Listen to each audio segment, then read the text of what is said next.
ازيك يا بنوب؟ مريت عامله ايه؟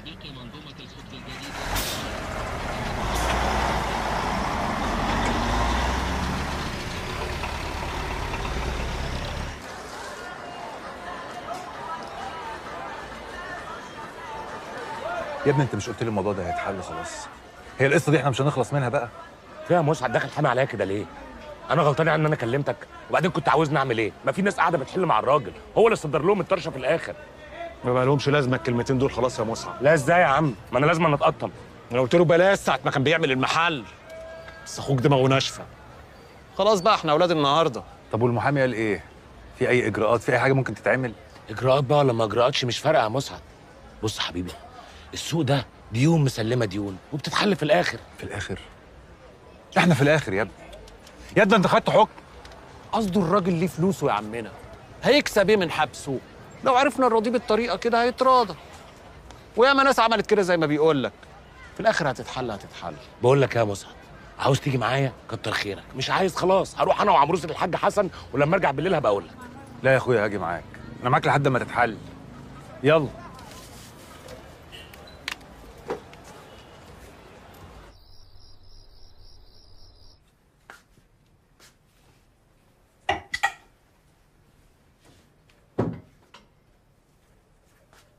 انا هكلم ايمن بقى يحجز لنا في المستشفى بتاعت المانيا اللي كان بيقول عليها دي.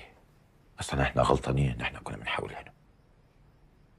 اول مره برضو نتفسح شويه، بقالنا كتير ما غيرناش جو يعني.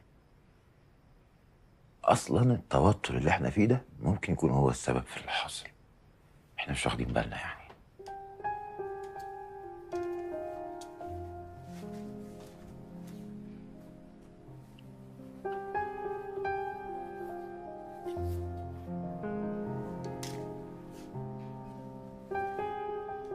هو انت كل ده ما فهمتش الدكتور عاوز يقول ايه؟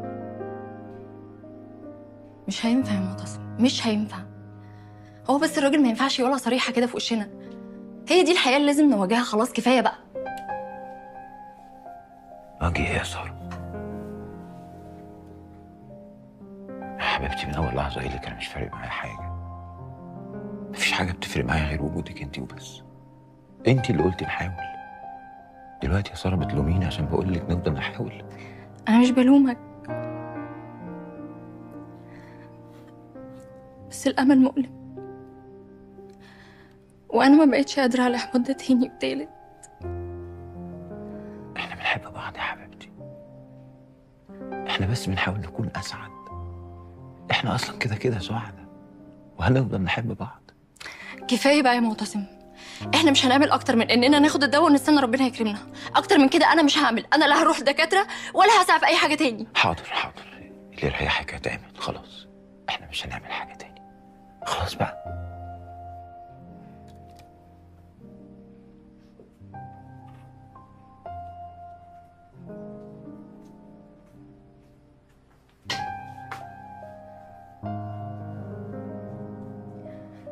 انا مش مرتاحه يا معتصم، ومش هرتاح كده.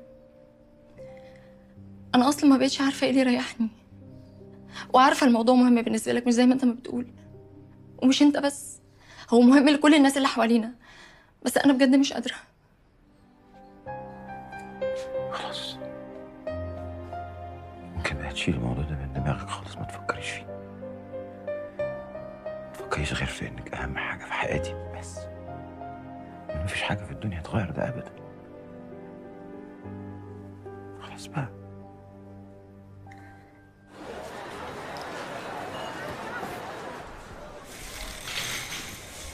عشان ما نفضلش نلت ونرغي كتير على الفاضي.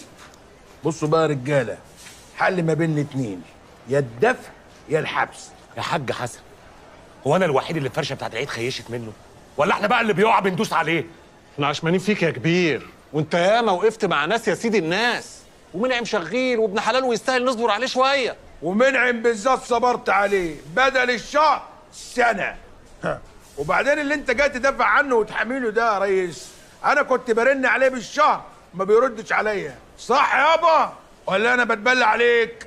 يا اخي على الاقل كان يرد على الراجل اللي صابر له بفلوسه وواقف جنبه. عندك العيب يا كبير. عداك العيب، محدش يقدر يغلطك. احنا عايزين 3 شهور بالعدد، والفلوس دي في رقبتي، انا اللي ضامنها. انت جاي تسجدني بقى. اصبر عليه لسه 3 شهور بعد ما خدت الحكم، تمام؟ لما اصبر انا على منعم 3 شهور وغيره 3 شهور هقفل المكتب ده بقى وبيتي هيخرب. ما انا مش ههلهل نفسي في السوق عشان خاطر سواد عيون منعم افندي. طب ابلع عليك بقى يا عم الحاج واسمع كلمه ابرك من جرنان. انا اللي في مقدرتي ان انا هديهم لك شعره في القرا حته حته. شوف انت بقى جايه معاك في ايه وانا جاي معاك. ماشي يابا؟ اوعى يا عم. طب ورحمة ابويا منعم ما سايبك ومش عايز الفلوس اصلا وهحبسك بيها، وابقى ورينا هتعمل ايه. مالكش قاعد في البيت لحد ما يتنزل رسمي. بقول لك ايه، انا مش هعمل نوش في البيت سماعه على تك. معاك قرشين تساعد بيهم كان بيها، معاكش يبقى ابلع عليك انا هتصرف. مفيش بقى غير ان احنا نروح لخالك وناخد منه الفلوس اللي عنده. خالك مين يا عم؟ وامك تعرف ويحصل نوش برضه مش هتقول لا ابيض ولا اسود. بقول لك ايه، انا هتصرف وسبته.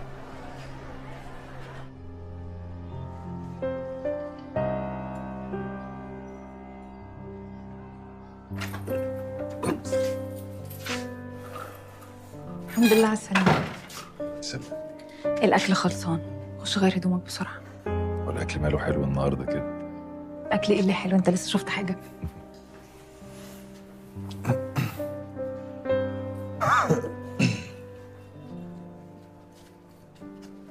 مسعد أنت لسه هتقعد؟ ما غيرتش ليه؟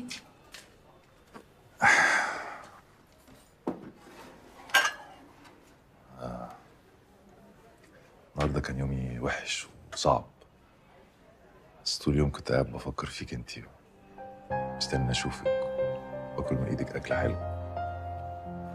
طب يلا نخش غير بسرعة، أنا ما أجيب باقي الأكل، وبسرعة عشان الأكل ما يبردش. لا يبرد، لا ما يبردش، ده بس بدنا نقعد ناكل بقى على طول ونخلص من الفقرة دي. طبعا.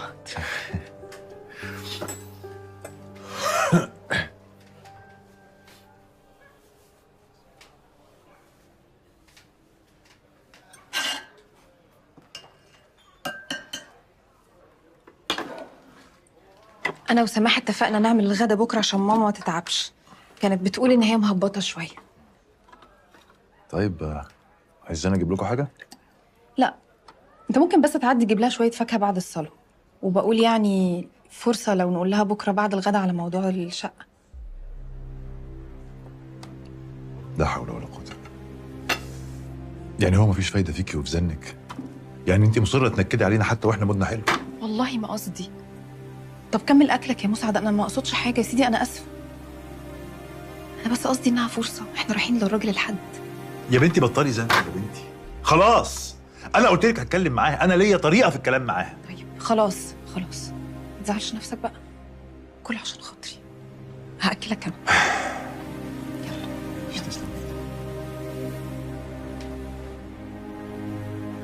حلو.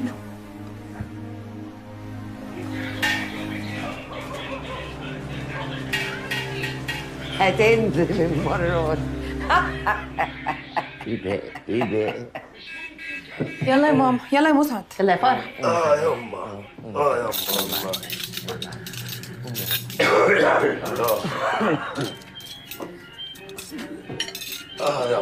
خدي صباح. بسم الله الرحمن الرحيم. تعالي يا ايدك يا حبيبتي. تسلم يا حبيبي. الله الله. بالهنا والشفا. خد يا حبيبي حتة من الموزة. تسلم ايدك يا عم. ودي طرية برضك. لا انا عايز بقى من اللي بعمله. خد دي. المهم قلب امه الاول. ارحم. المهم قلب امه يا اختي، موتي ولعي. المهم النهارده بعد المغرب الولية هتجيب لنا خزين البصل وتيجي. اعملوا حسابكم نقعد نشرشه مع بعض. نشرش ايه يا ماما؟ السنة اللي فاتت الشمس كلته ورمينا نصه. لما نعوز نبقى نشتري، هتفرق كام يعني في الآخر؟ انت على طول كده زي الشريك المخالف. ده الشهر الجاي بس البصل هيبقى بالشيء الفلاني. بقول لك ايه، سيبك منهم، ده عيال خايبه. انا اقعد اشرشه معاك زي زمان يا قمر. انا كده كده ايدي ما بتفضاش من العيال. لا يا حبيبي، انت شقيان طول الاسبوع، يوم ما تأجز هنشغلك. خلاص يا ماما بقى، ما خلي اللي يشرش يشرش واللي يخزن يخزن، كل واحد حر. انا خلاص اتفقت، والولية جايه بعد المغرب.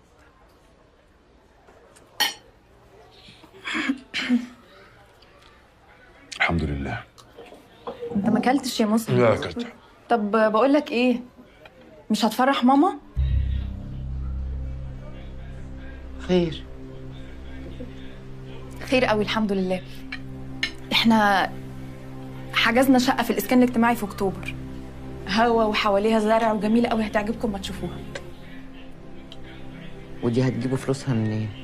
احنا دبرنا المقدم الحمد لله، بس يعني ربنا يسهل في الأقساط. ادعي لنا يا ماما والنبي. حد يا بنتي يبقى عايش في الملك ويروح يضلع نفسه في اقساط؟ هتبقى ملك برضه يا ماما. يعني أول ما نخلص قسطها هتبقى بتاعتنا. اعملوا اللي انتوا عايزينه. اقل نأجر شقتكم ونستنفع منها بقرشين. انا قايمه اغسل ايديا. يعني هو مفيش فايده فيكي؟ انا مش قلت لك انا هقول لها طريقتي؟ انت قمت يا مسعد وشويه وهتمشي زي عادتك، واحنا مربوطين بميعاد. في ايه؟ مالك يا مسعد؟ ما عندها حق اخويا. مادام فلوس الشقه حاضره يبقى لازمته ايه؟ شقه اولى. اولى من اي حاجه. اي حاجه بقى. اي كلام، كله اي كلام. جدع يا بت، هتطلعي من الكتمه اللي احنا قاعدين فيها دي. قالنا يا رب لما ربنا ينفخ في صورتنا.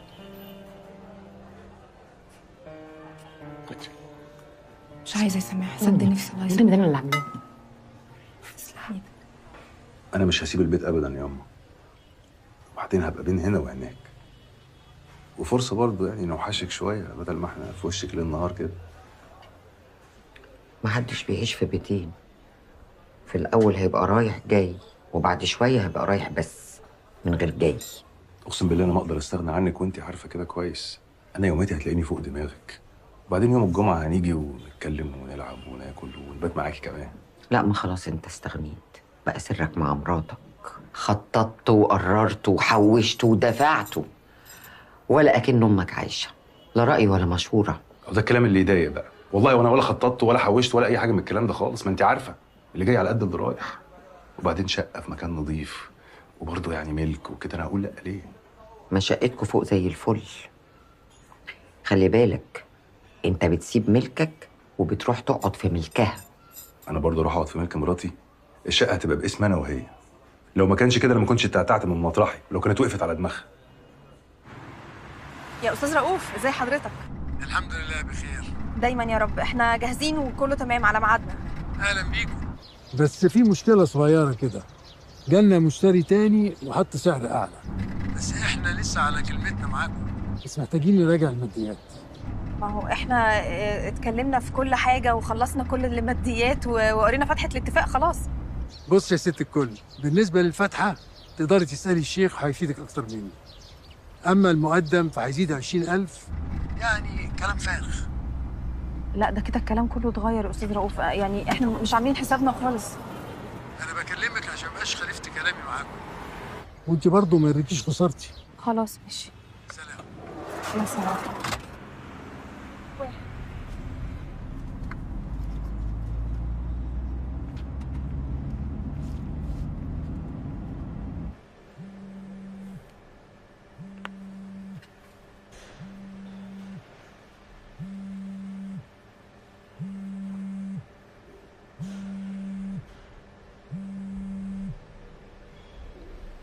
ايوه بس.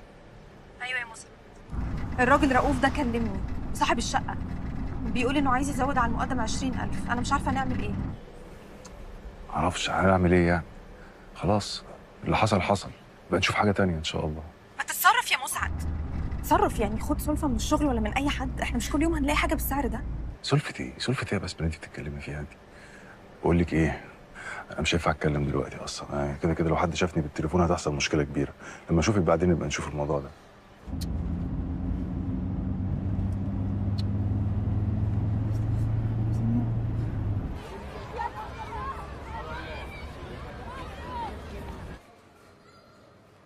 سنة 1805 اعتدى رجال وجنود خورشيد باشا على الأهالي المصريين اعتداء قوي جدا، مما دفع أهالي المصريين على أنهم يتجهوا إلى المحكمة العليا ويقدموا اعتراضهم ومطالبهم. عن إذنكم دقيقتين بس يا بنات، دقيقتين.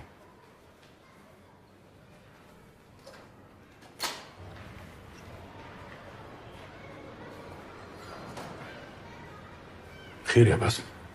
معلش يا بابا انا اسفه. انا حاولت اكلمك كتير قوي على التليفون بس كان مقفول. انا محتاجه 20,000 جنيه ضروري. الراجل زود المقدم والشقه كده هتروح مني. هو ايه اللي جد؟ انتوا مش كنتوا متفقين؟ مش وقته بقى يا بابا نعرف ازاي الناس بتعمل كده. هتقدر ولا لا؟ انا هعمل جمعيه وهردهم لك على طول والله. جمعية ايه بس يا بسمة اللي انت بتتكلمي فيها؟ انا اديكي عناية يا بنتي، بس للاسف عمر اخوكي عدى عليا امبارح وخد كل الفلوس اللي معايا. ايه دي النيله؟ لا نيلة ولا حاجة، هطلع على المعاش والمكافأة اللي هاخدها هاخديها وتصرفي فيها زي ما انت عاوزة. الراجل مش هيستنى طبعا. مش مشكله خلاص. ارجع انت لشغلك وانا هشوف هعمل ايه كده وهقول لك. طيب ابقي طمنيني يا بسمة، خدي بالك من نفسك. سلام. مع السلامة.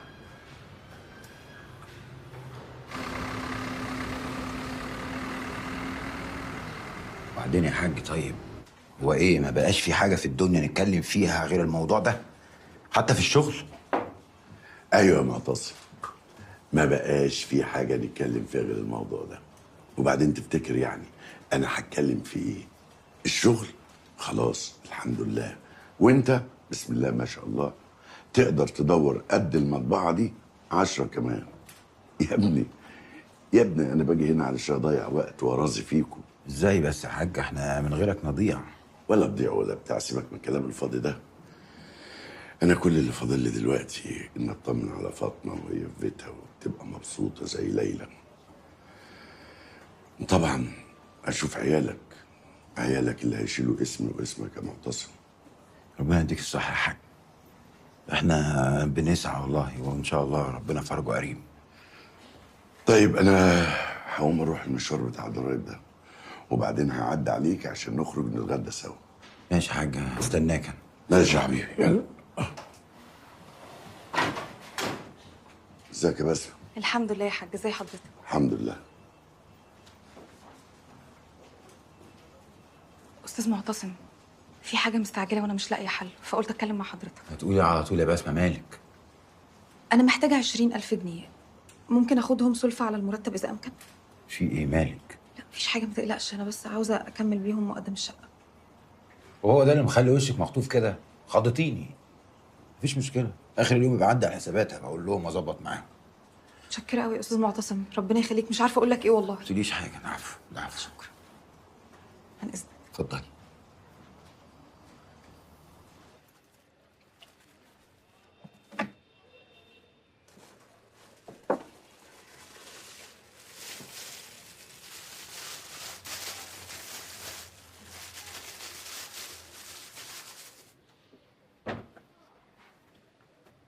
ما تكلم لنا صاحبك المحامي ده يجي معانا واحنا بنمضي عقد الشقه، الاحتياط واجب برضه. هكلمه حاضر، لو فاضي يجي، لو مش كده بعت له صور ولا حاجه. طب مسعد، والنبي انا ما عايزه مشاكل. اللي هيجيب مشاكل يعني؟ مش هيحصل مشاكل ولا حاجه. ربنا يستر. انا هقوم اشرب سيجاره.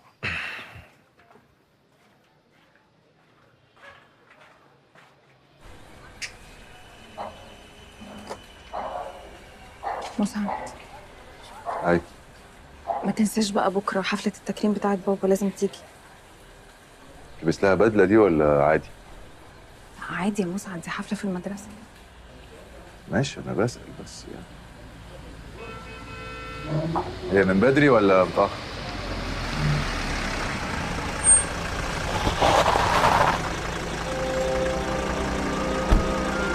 جايين لي مين دول؟ يا باشا ملهاش لازمه يا باشا، الماسك دي يا باشا، ما انا جاي معاه. طب واخدينه على فين طيب؟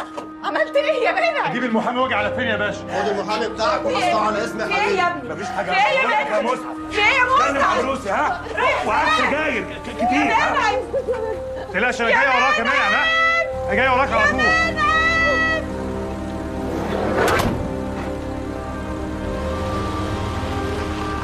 يا مسعد اخوك! اخوك يا مسعد! اخوك يا مسعد! انت سمعته بس بيتكلم في التليفون كده بيزعق على قصص وفلوس. طب يعني انت ما سالتيهوش على تفاصيل؟ هي بس ما هو طول الوقت خناق وطول الوقت زعيق ووجع قلب، انا بطلت اسال من زمان. جدع. هو كان جوزك ولا ابو عيالك لا سمح الله؟ ان شاء الله نطمن يا ماما وتبقى بسيطه يا رب.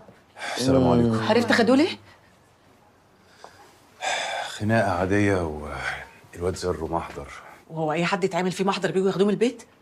وهيتعرض على النيابه بكره، بس هنقعد مع الواد ونراضيه ونحلها. خدي انت بس البنات واطلعي ارتاحي شويه. ان شاء الله خير يا حبيبتي. يلا يلا يا بنات يلا عشان ننام. طب اعمل له اكل؟ هينفع نزوره بكره؟ هينفع وكل حاجه، ما تقلقيش. اطلعي انت بس دلوقتي ارتاحي. يلا يا سماح يلا بينا يلا بينا. انت تعرف حاجة عن الموال ده؟ ماضي على نفسه كان بيلبي 190,000 جنيه، كان ساحب بيهم بضاعة. ده كان ساعة ما كان بيفتح المحل. هو المحل الزفت. اخصى عليك يا منعم، اخصى عليك، كان مخه فين؟ اوعى تسيب اخوك يا مسعد. لا طبعا، اما هسيبه ازاي يعني؟ بكره يحلها حلال ان شاء الله. انا هطلع بقى ارتاح شويه تعبت كده. مسعد طول عمرك راجل يا اخويا واقف في ظهره، معلش المرة دي كمان تكلم المحامي الصبح وتشوفوا هتعملوا ايه عشان الواد يخرج. ماشي.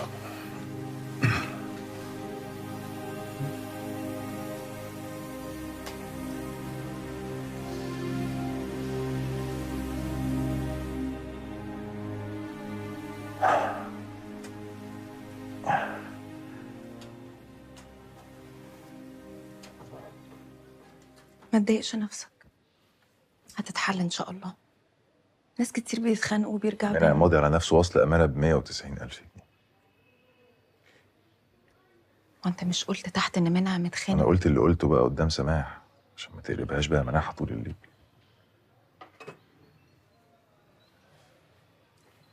طب معلش نام دلوقتي وبكره ربنا يحلها. نام وما تضايقش نفسك، ان شاء الله هتلاقوا حل. لا بلاش سجارة يا مسعد عشان خاطري، بلاش. نام دلوقتي وان شاء الله هتلاقوا حل. انا مرتاح ازاي بس واخويا مسجون؟ وبعدين ما نعملوش غيري. انا الوحيد اللي اقدر اخرجه منها النهارده قبل بكره.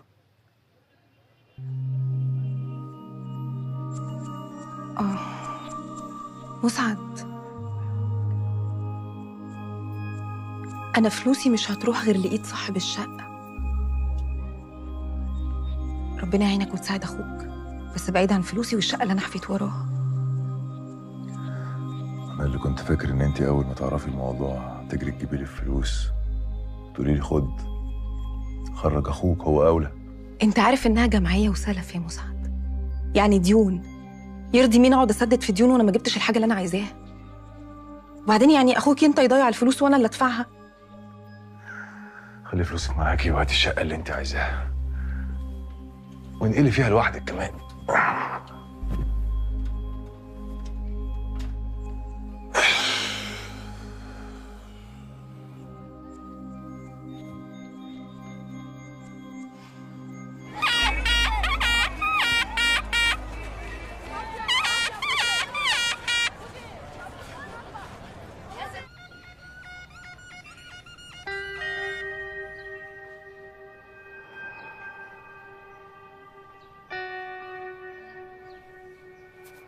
مسعد مسعد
ومن امتى يعني منعم بتاع ضرب وخناق والكلام ده؟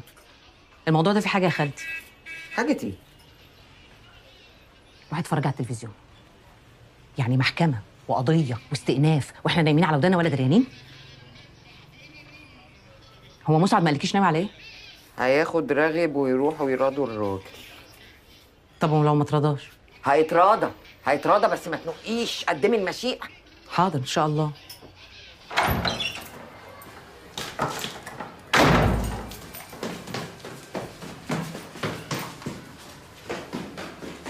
هو انت عارفه حاجه يا خالتي؟ هكون عارفة ايه؟ انت بس اهلا، صباح الخير. صباح الخير. صباح الخير يا بس. صباح النور. ايه يا سماح، وصلتوا لايه في موضوع منى؟ مفيش، وفاء ورغب هيعدوا عليا ونروح. كان نفسي اجي معاكي بس انا لازم اروح الشغل والله يا سماح، معلش سلمي لي عليه قوي. يوصل يا حبيبتي. ده انتوا النهارده المفروض تخلصوا حوار الشقه صح؟ لا مش النهارده.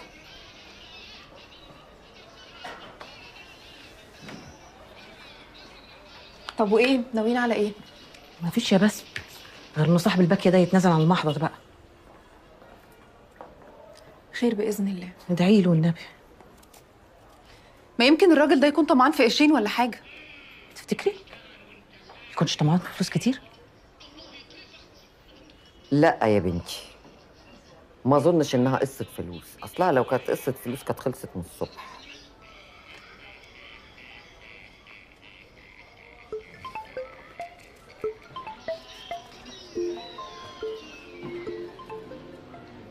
الو استاذ رؤوف، انا كنت لسه هكلم حضرتك.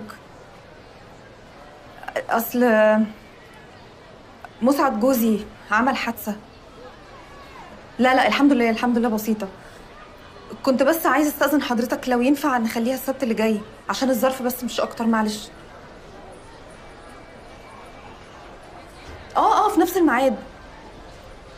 تمام يا استاذ رؤوف، متشكره قوي على ذوقك، شكرا.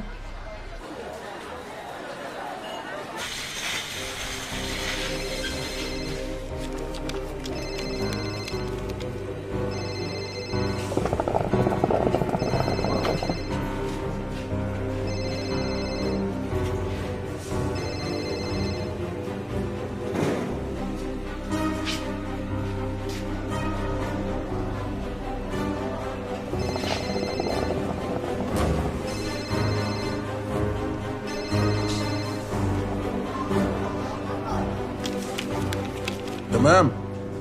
الحمد لله. حبايب كده يا عمنا. حبايب. اتفضل يا استاذ. قبل التنازل بقى يا سيدي، اتفضل يا عم مسعد. ما هو منعم هيمضي لك على باقي المبلغ اما يطلع. خلاص تمام، نروح له بقى ونمضيه، وبعدين لما تيجوا بقى نتنازل براحتنا بقى. يعني كلمتي مش مكفياك؟ هو حد وقعنا في المغرز ده من الاول غير كلمتك يا خفيف؟ خلاص هات.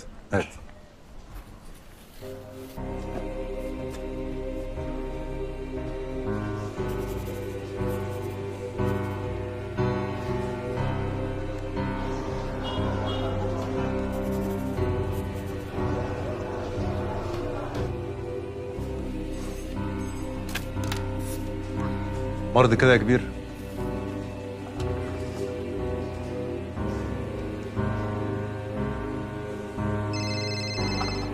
تمام.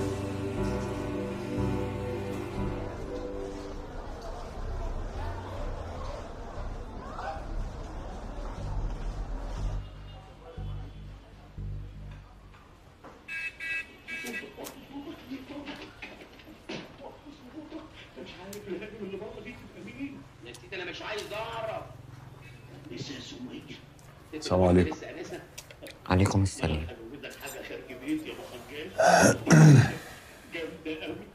سماح قالت لي انك رحت المنى.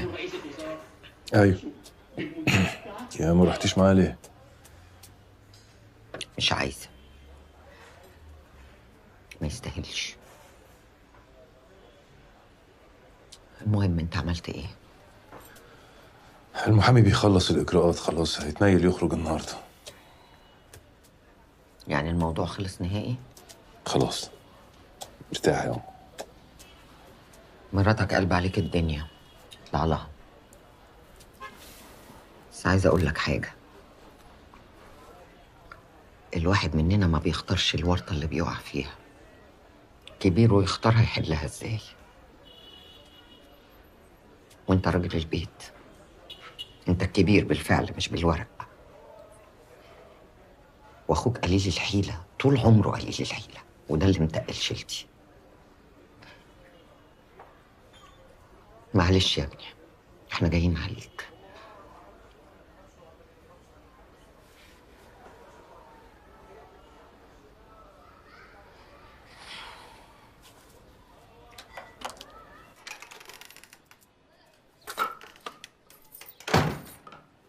فين الفلوس يا مسعد؟ اخدتهم. انا عارفه ان انت خدتهم، هما فين؟ حلوا ازمه بقى وخلاص يا بسمه. منعم صح؟ ايوه منى. بفلوسي يا مسعد؟ هي اسمها فلوسك برضو؟ لما فلوسي وفلوسك اتحطوا على بعض اسمها فلوس البيت. لا، انا كنت بحط في البيت ده زيك واكتر، لكن فلوس الجمعيه دي مقطوعه مني انا لوحدي، وكمان الفلوس اللي خدتها سلفه من الشغل. فلنفرض انها فلوسك، هو مش الاصول برضو يا بنت الاصول انك لما تشوفي جوزك في ازمه ترمي الفلوس تحت رجليه وتقولي له خد خرج اخوك؟ وما حصلش، وانت جيت قلت لك معلش انا اسفه. ايه اسمها ما استجدعتيش معايا. تمام، فتقوم معاقبني واخدهم؟ ده انت يا ريتك خدتهم قدامي. لا، انت استنيت لحد ما انام وخدتهم متسحب زي الحراميه. احترمي نفسك يا بنت الاصول، انا مش حرامي. والله اللي انت عملته ده بعيد خالص عن الاصول والمرجله. انا عايزه فلوسي يا مسعد دلوقتي. خلاصة الموضوع يومين وفلوسك هترجع، ده اللي عندي. خلاص؟ لا مش خلاص، انا عايزه فلوسي دلوقتي حالا. هو انت ما بتفهميش؟ بقول لك خلاص يومين وهرجعهم لك، يومين والراجل هيخرج. هو انت تسرقني ومش عاجبك حتى ان انا اتكلم؟ هي ايه البجاحه دي؟ بقول لك ايه، اظبطي الكلام عشان انت كل مدى عماله تغلطي اكتر. امال اللي انت عملته ده اسمه ايه؟ اللي قدرت اعمله. اعمل ايه يعني؟ يعني اخويا ولا شقه ملهاش عايزه؟ لا، ما هو الموضوع مش شقه خلاص. الشقه دي انا كنت عايزاها عشان انقذ جوازنا، عشان ننضف. كنت فاكره ان انت لما هتطلع من هنا حالك هيتعدل، بس واضح كده ان في ناس ملهاش في النظافه.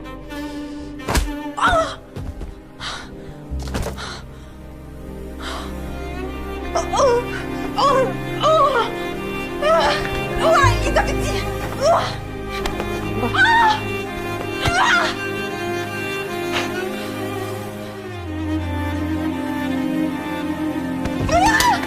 اوعي ايدك.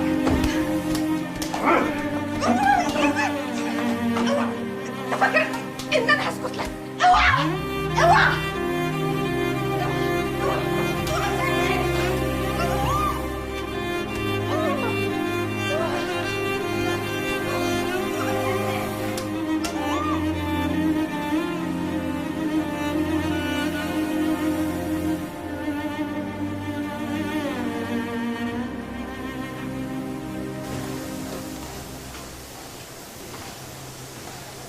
هو احنا يا حاج ما بنلاقيش العمل على الرصيف، وبعدين الشيخ بدر ده معانا بقاله زمن. يا ابني ما هو ده سبب ادعى انه ما يزرجنش عشان زياده هايفه زي دي. لا ما هو مش بسبب الزياده بس، هو الصراحه الراجل واخد على خاطره عشان فاتن اتكلمت معاه بطريقه مش كويسه. بيقلب الترابيزه، انا حافظ اصلا. وافرض يا حاج انا عشان انا هستاذنك يا حاج بقى، انا هكلمه وارجع له الاسعار القديمه لحد اخر السنه بس. يا ابني ما انا لو وافقت له على الاسعار دي يبقى لازم التزم بيها مع بقيه الناس التانيين. طب وماله يا حاج؟ ما نثبت الاسعار القديمه مع الناس القديمه اللي كانت معانا من زمان، وهو يبقى اشترينا خاطرهم يا حاج. 3 شهور بس بالاسعار القديمه وتطبق على العملاء القدام، بعد كده الاسعار الجديده تطبق على الكل. بس كده هو ده الكلام يا حاج، هو نبقى كسبنا الناس وشايفين اليوم خطر عندنا. وانت بقى يبقى كلم طارق وما تخلوش يحس يعني ان احنا بندوس على افكاره وكلام. حاضر يا حاج ماشي، بس هو بس يحتفظ بافكاره الجهنميه دي لنفسه، ولا يساعد بيها اخوه في المطبعه اللي فاتحينها سوا دي. يا ابني اخوه هو اللي فتح، هو ملوش دعوه، وبعدين اخوه خد الاذن والبركه قبل ما يعمل اي حاجه. حاضر يا حاج حاضر حاضر، بس انا بقولها لك من دلوقتي اهو، ده مش كويس خالص، وهو من اولها اهو بيزعل مننا العملاء اللي بقالهم معانا عمر، لا عمرهم اشتكوا ولا حصلت معاهم مشكله. يا معتصم، طارق ده جوز اختك وابو ابنها، يعني بالتاكيد مش هيبدي علينا اي حد تاني. وانا اكره له الخير يا حاج، والله لو عايز ياخد المطبعه باللي فيها الخالد انا مش هعزها عليه وانت عارف، بس الشغل شغل يا حاج. ما انا عارف يا ابني، بس الكلام ده بيزعلني اكتر ما بيبسطني. وبعدين خالد احنا كلنا نديله عينينا، بس ايه، خلاص هيبقى حفيد الوحيد هو خالد. خالد طارق الجوادي. يا معتصم، فاطمه قالت لي على الدكتور قالهولك، انت اديتها كل الفرص الممكنه، وبعدين بقى انا خايف الوقت يسرقك يا ابني. هي فاطمه قالت لحضرتك ايه بالظبط يعني؟ على فكره الدكتور قال ان احنا ممكن نخلف، وان احنا الاثنين يعني ما عندناش مشكله كبيره، احنا الاثنين يعني.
موبايلها مقفول، بتردها لي. طب خد شويه شاي روق دمك يا ابني، امسك. خد اتفضل.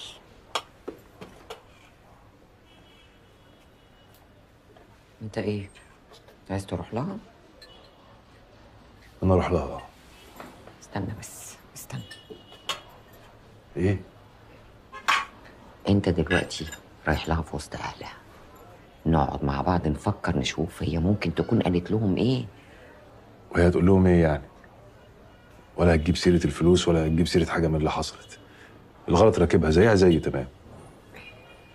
دي بنتهم وداخله عليهم باين على وشها انك مديت ايدك.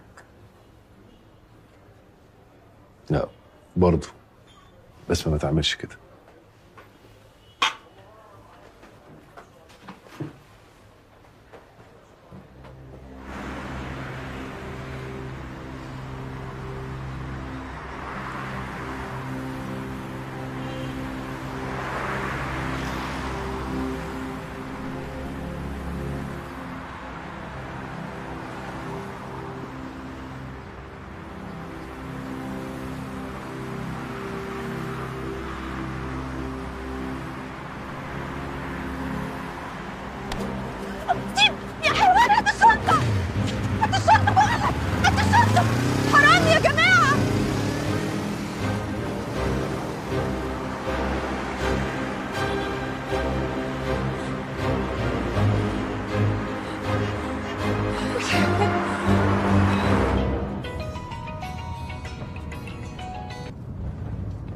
سماسم، ايه يا حبيبتي؟ ايوه يا عمر، انت فين؟ انا رايح لبابا المدرسه. انا شنطتي اتسرقت وكان فيها ورق مهم قوي. ايه؟ ايه ده فين ده؟ مش وقته دلوقتي يا عمر، ممكن تقابلني في القسم. طب يا حبيبتي المهم ان انت كويسه. انا مسافه الطريق هتلاقيني عندك. طيب سلام. يلا سلام.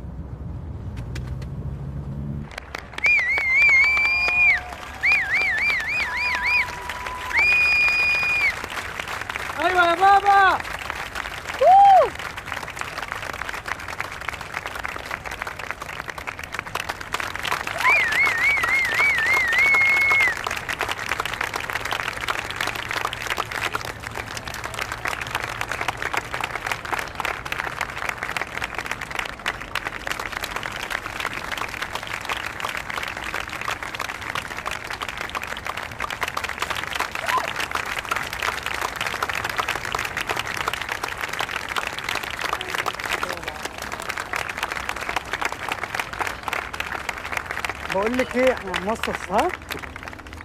اخواتكم اتأخروا قوي يا ولاد. عنك.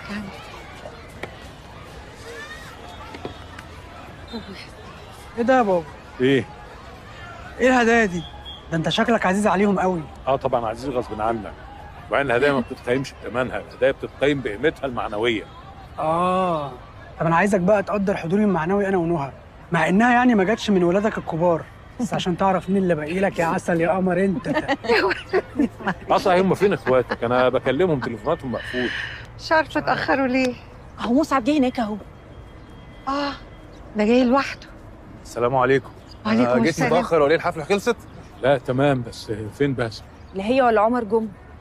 اكيد بقى انشغلوا في حاجه في الشغل، يعني انا اكيد جايه. انا كلمتها حتى من شويه موبايلها مقفول. وعمر كمان ما بيردش، وفي الاخر تليفونه قفل زي بسمة. طب انا هجيب رقم المطبعه واكلمهم. لا ده مش هي، لا. طب انا استاذنكم عشان لازم امشي بقى، عايزيني في الشغل. طمنوا على بسمه، يعني اكيد هتيجي، يعني اكيد مش هتتاخر. يا رب. يلا السلام عليكم. وعليكم السلام يا رب. كان في حاجه تاني؟ لا. كان في عقد دار النهضه الحديثه. ده اللي جابوه معاكي في الشنطه؟ انا اخدته معايا، مضيتهم عليه وكنت هرجعه بعد مشوار الشقه النهارده. ما وراش حاجه. العقد ده مسجل؟ لا مش مسجل. العيال دول هم اللي ضاربينك كده؟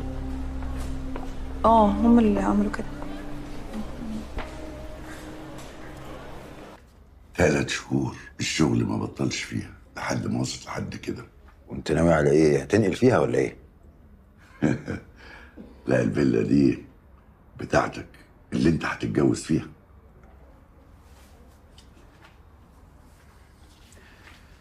طب انا راضي ذمتك يا حاج. فرضا انا هجاريك وهتجوز واحده ثانيه غير ساره واخلف لك الحفيد اللي انت نفسك فيه وانا كمان نفسي فيه. انت يرضيك يا حاج اطلع ندل مع اللي ملهاش ذنب دي؟ والله انت ما ربيتني على كده ولا عمري شفت منك حاجه زي كده. ما تعملهمش عليا يا معتصم. انا لا جاي اكلمك في ندالة ولا غيره. ده حقك، حق ربنا سبحانه وتعالى شرعهولك. انت بقى مش هتعمل اللي ربنا شرعهولك. طب ما ساره كمان من حقها تفكر في الخلفه وتسيبني، ما عملتش كده ليه؟ ومين قال انك هتسيبها؟ ماشي يا حاج انا موافق. شوف انت العروسه اللي انت عايزها يا حاج. انت بتتكلم جد يا معتصم؟ طبعا يا الحاجات دي فيها هزار يا حاج، بس العروسه الجديده دي مش هتقعد في الفيلا، دي هتقعد في بيتي. لان طبعا ساره لما هتعرف هتطلب الطلاق فهتمشي. احنا بقى نديها الفيلا تقعد فيها ونكتبها لها باسمها بيع وشراء كده، على الاقل نبقى ردينا لها برضه حركه النداله اللي انا عملتها دي يا حاج. الست سابت شغلها ومستقبلها وفرصه السفر اللي كانت عندها قبل الجواز. اظن ده عدل ربنا يا حاج. وانا العدل اللي ليا فين؟ وانت لما تاخد قرار لوحدك انك تحرمني من حفيدي يشيل اسمي، يبقى هو ده العدل؟ معلش يا بابا، انا اسف، حقك عليا. وتليفوناتكم مقفوله ليه؟ معلش ما تقلقوش، بس شنطتها اتسرقت وانا موبايلي فصل شحن وكنت معاها في القسم. يا نصيبتي، هي وصلت للقسم؟ بس بسيطه ان شاء الله يا حبيبتي. يا استاذ محمود، خلينا نشبع منك احنا كمان، العيله مروحه معاك البيت. ما تقلقيش يا ماما، انا كويسه الحمد لله، انا بس كان لازم اعمل محضر. وايه اللي في وشك ده؟ العيال اللي سرقوا الشنطه خبطوها وهم معديين. ده مسعد كان هنا ولسه ماشي. كلمه يا ابني، كلمه طمنه، احنا قلقناه عشان كنا قلقانين عليكم. الو. زي الفل. ايه يا حبيبي؟ لا بسمة جت اهي. لا ما هي شنطتها اتسرقت. لا ما تقلقش هي كويسه. خلاص ماشي، خدها اهي معاك. امسكي يا ستي، الحب عايز يطمن. الحب؟ في ايه؟ ايوه. الحمد لله. بقى طبعا كلكم مالكش دعوه ايه اللي حصل. لا دي بكسها. معرفش. انا هبعت عند بابا. لا يا مسعد ما تجيش احسن لك. واقفل دلوقتي خالص، مش عايزه اتكلم. نكفر الحفله.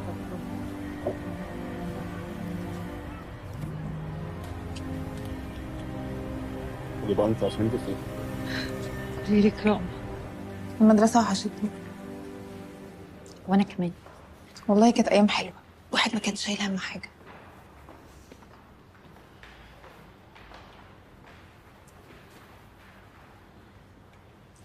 ازيك يا دادا أميمة؟ عامله ايه؟ عامله ايه؟ الحمد لله الله يخليك. انا كنت في الفصل ده وانا في سنه تانية. يا شيخه ولا فاكره. في حاجات على فكره غيروها في نظام الفصول. ما كانش لونه كده. صح، ايوه افتكرت.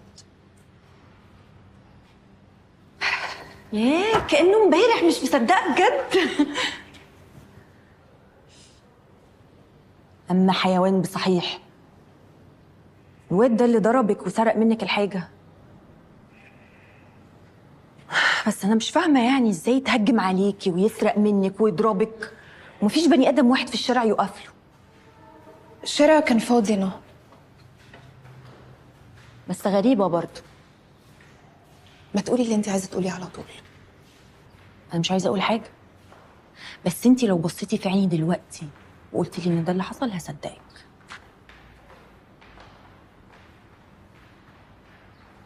مفيش حد بيتغير يا بسمة، ولو اتغير بيتغير للأسوأ مش للأحسن. وايه بقى الحكمه اللي انت فيها النهارده دي؟ قولي لابوكي، لازم تحطيه في الصوره. لا طبعا مش هقول له. وبعدين اقول له ايه اصلا؟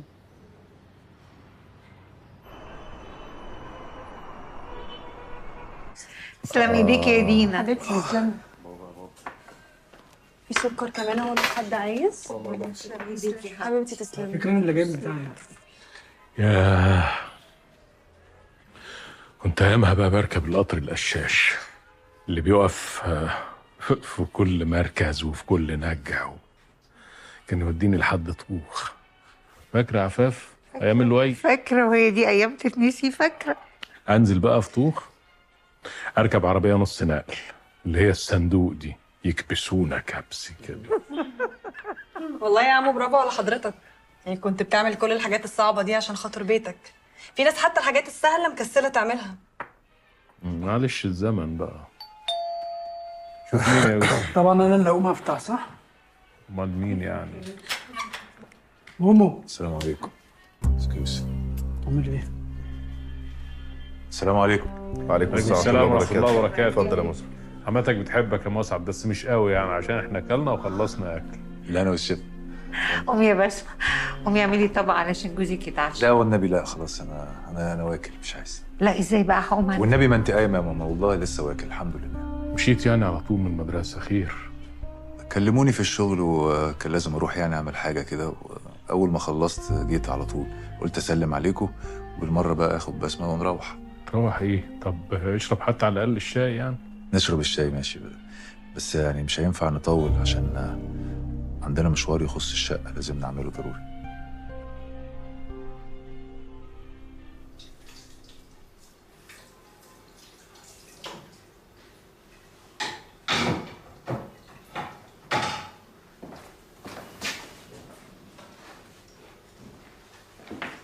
يا دينا، رسمته ايه الكلمتين اللي انت قلتيهم بره دول؟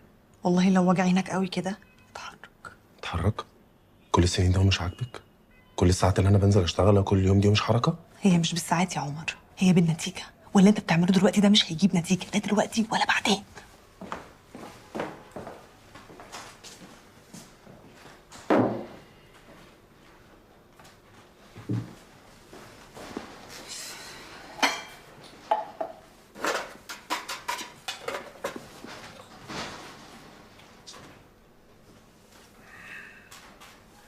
شكرا على الواجب. لعلمك انا ما حشنيش عنك غير بابا اللي انا مش عايزه اشيله فوق شيلته النهارده بالذات. انت اتغشمتي وانا اتغشمت. انا اتغشمت اكتر انا عارف، بس انت عارفاني يا بسمع. انا لما حد بيجي عليا ويتكلم معايا كده ما بشوفش قدامي، وانت لو كنتي استنيتي وسمعتيني بالعقل كنت عرفتي وفهمتي. كل حاجه معمول حسابها. انا مستني بس منعم يخرج وبعدين اخده ونروح لخالي عزوز ونبيع الارض. يعني اسبوع بالكتير وهجيب لك فلوسك. والله زي ما بقول لك، هو الراجل عايز يبيع اكتر مننا اصلا. مش بعيد اجيب لك الفلوس وانا راضي. طب ولما هي سهله قوي كده ما استنيتش ليه وخلصت منها بفلوس الارض؟ ما ينفعش اعمل كده من غيره، وامي مش هتوافق. وهي بقى دلوقتي هتوافق؟ وافقت خلاص. وافقت، عندك اساليها. ربنا يبارك لكم، انا خلاص تعوضت ربنا فيه. يا بسمة النبي بس تعتبريها انتكاسه وعدت خلاص. على اساس بقى انها اول انتكاسه مش كده؟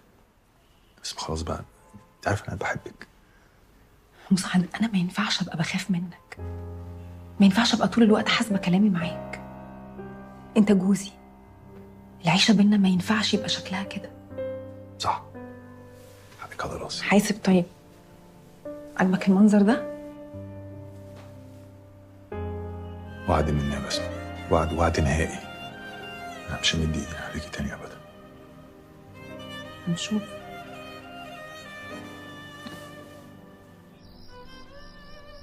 لا بس انا بصراحه انبهرت بالفيلا، واللي ابهرني اكتر ان هو عمل كل الحاجات دي من غير ما يطلب مساعده حد. وهو ناوي يعمل بيها ايه بقى؟ مش عارف والله، يكونش الحاج سعيد ناوي يعملها ويتجوز تاني ويجيب لنا حد يشاركنا في الورث؟ او تلاقيه قال ان ابني ما جابليش عيل فاجيبه انا بنفسي. ايه الهزار البايخ ده؟ ليه كده يا ساره؟ انت عمرك ما هزرتي كده. ما هو احنا قلنا كل اللي ممكن يتقال وعملنا كل اللي ممكن يتعمل، فما بقاش فاضل غير الهزار.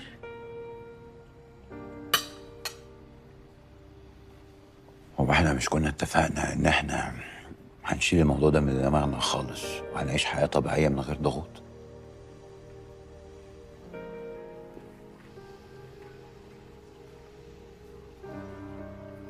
انا كنت بفكر اروح لماما كام يوم. ليه؟ مش واخده على الشقه الجديده ولمحت لي ان هي عايزاني اقعد معاها شويه. شويه قد ايه يعني؟ يعني لغايه ما تتعود. يعني كام يوم يعني. تمام.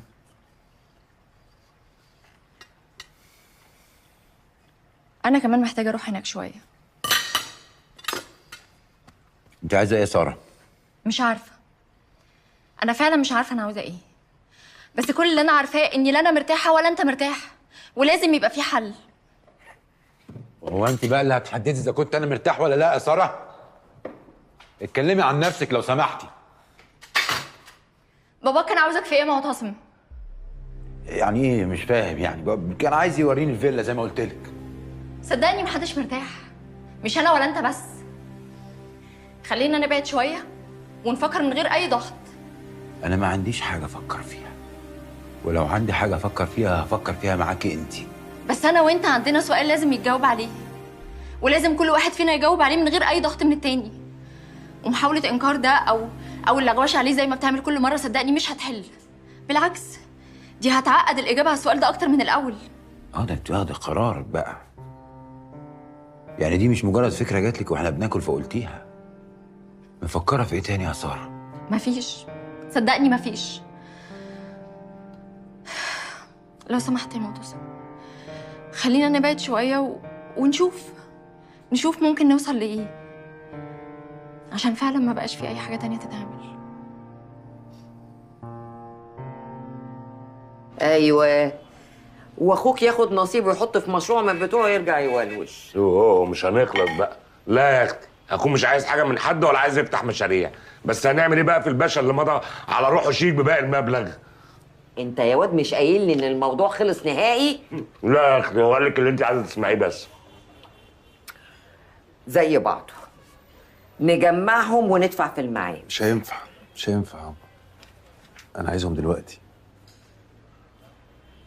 يا ابني دول الاربع قراريط اللي حالتنا، حرام نرميهم بالبخس. ياما الله يرضى عليك بقى، ما تعقديهاش ياما. وبعدين هو احنا بنعمل بيهم ايه يعني؟ ما بنستفدش بيهم. نخلص منهم دلوقتي ونفك زن احسن. طب وشرطوا على وفاء؟ ما تشغليش بالك بيها. انا يا ست هخليها تقول امين. بس اعمل حسابك، خالك مش هيدفع المبلغ اللي هو قال عليه. ما هو اللي كان قال عليه اصلا من الاول، هو حد كان غصبه؟ عرضه لما كان هو اللي بيسعى، دلوقتي انت اللي رايح له، تفرق.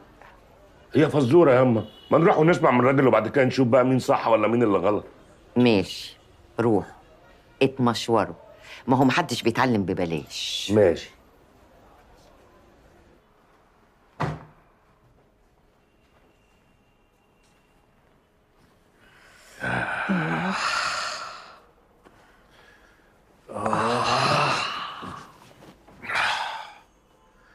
كان يوم متعب قوي النهارده.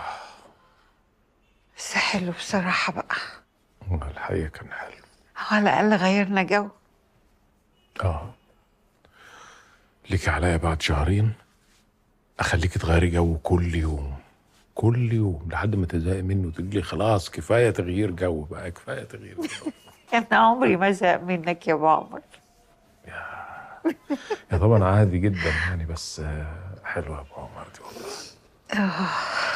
على الاقل بقى هنعرف نشوف عيالنا كويس ونروح لهم. وبسمة بقى احنا مش هنستناها تجي لنا بقى، احنا هنروح لها. بس بقول لك ايه، مش ملاحظه ان النهارده ما كانتش طبيعيه كده؟ بسمة؟ اه لا ده بس تلاقي عشان اللي حصل لها النهارده. يجوز. واحنا ليه اول مره نسمع الكلام ده يا خال؟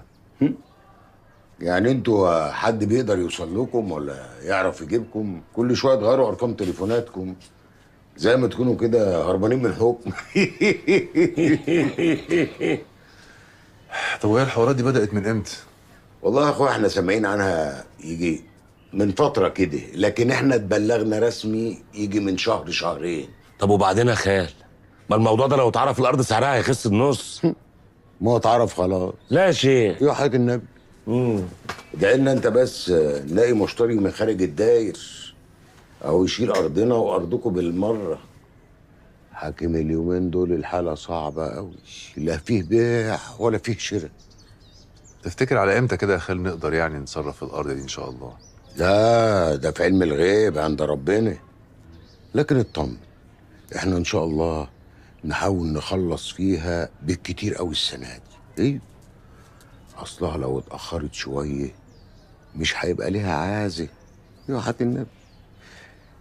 انما خير ان شاء الله. انا ملاحظ كده ان انتم مستربعين بالجامد قوي على الفلوس. خير في حاجه؟ لا ولا صربعه ولا حاجه. استنى يا عم انت دلوقتي، بقول لك يا خال. نعم. لا مؤاخذه يعني، ما دام الموضوع كده انت جبتنا ليه؟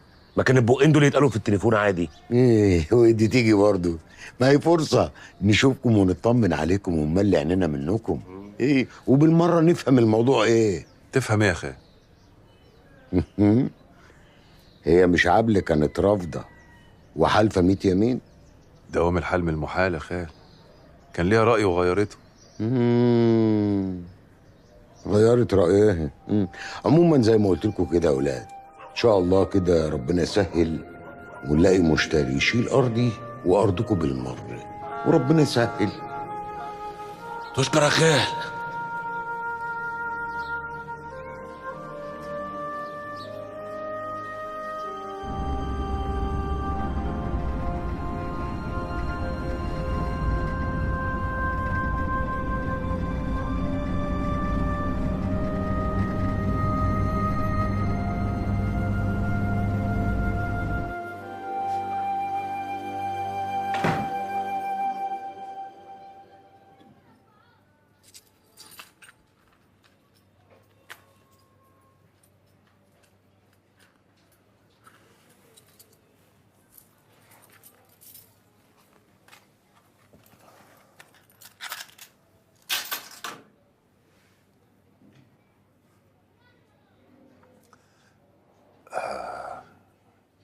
خالي معهوش فلوس، قال لي ان هو هيحاول يبيع الارض، بس هو هيحاول يعني، أنا مش متأكد. أنا كنت اعرف منين؟ اعمل ايه؟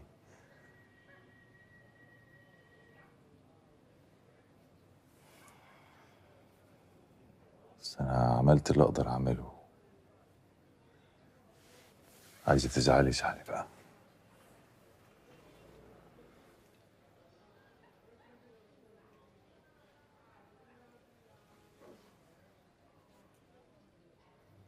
أنا حامل.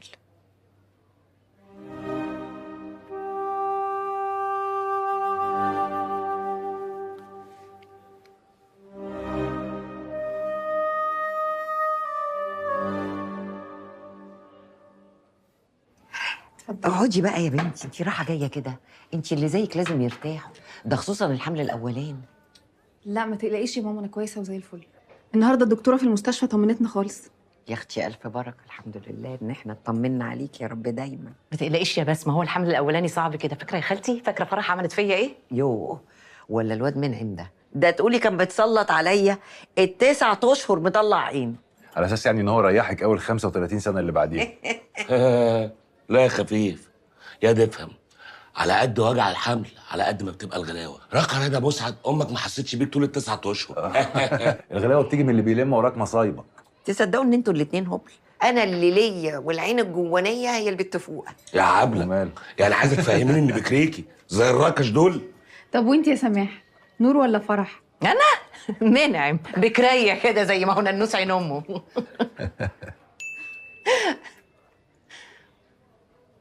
مسعد، ماما وبابا داخلين علينا، يوسف لسه باعت لي. الحمد لله على السلامه. شوفي يا اخت البت وشها دور ونور قوي لما عرفت ان الجماعه جايين. يلا بينا يا عيال. يلا بينا. طب ما تخليك يا ماما شويه. لا، ما انا عايزه اعدي على العيال ولاد منعم. طب اقعدي بس. خلاص بقى، سلام عليكم. يلا السلام عليكم. السلام.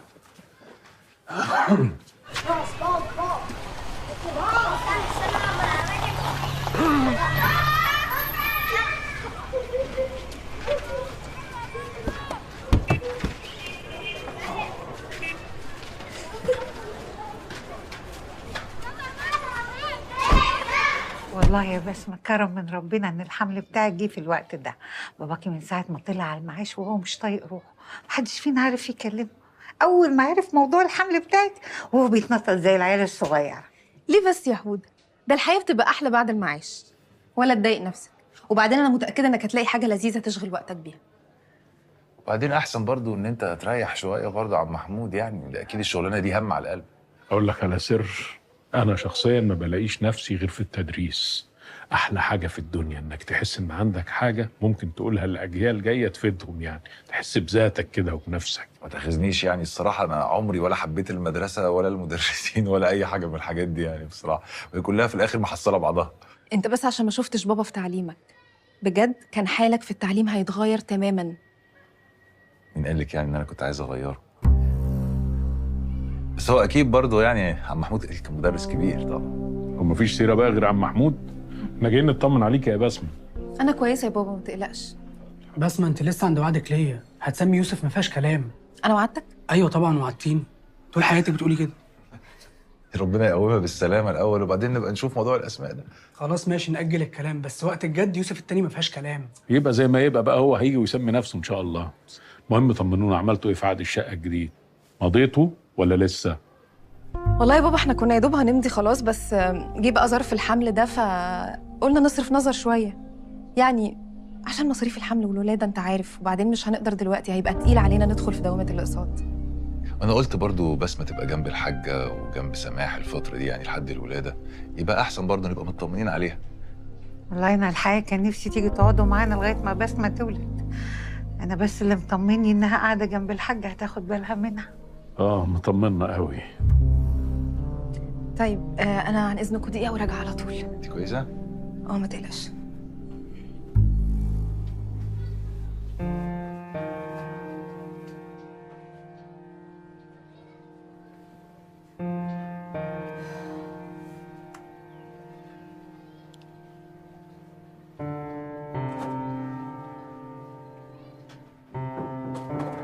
تعالي يا ماما. كويسة يا بسمة؟ انا تمام، مفيش حاجه. طب الموضوع ده خلص برضاكي ولا غصب عنك؟ موضوع ايه؟ موضوع الشقة. لا هو الموضوع مش خلصان يا ماما، هو احنا بس اجلناه عشان ظروفي. امال يعني وشك اتغير لما الموضوع اتفتح؟ لا خالص، لما الدنيا تظبط ان شاء الله هنرجع الموضوع تاني. طب والفلوس وديتوها فين؟ ابوكي قال لي ان المقدم معاكم. معانا، شايلاه للزنقه. ماشي، حطيه على جنب بعيد عن ايدك، عشان لو ايدك اتمدت عليه هيخلصوا، مش هتبقي عارفه صرفتي الفلوس في ايه. حاضر يا ماما. سكي، ابوكي باعت لك ال1000 جنيه دي نقط حملك، مرضيش يديهم لك قدامه. هاتي بيهم اللي نفسك فيه، شيليهم قبل ما تخرجي. حاضر. ربنا ما يحرمني منكم.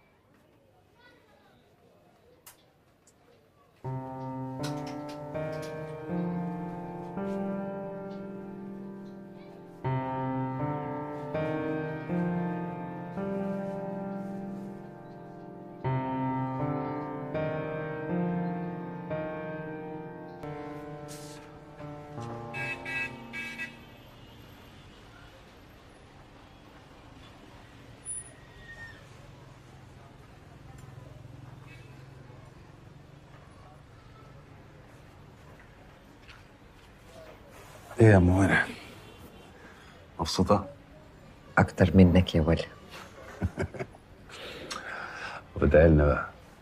يا رب يرزقك برزق وينصرك على مين يعاديك.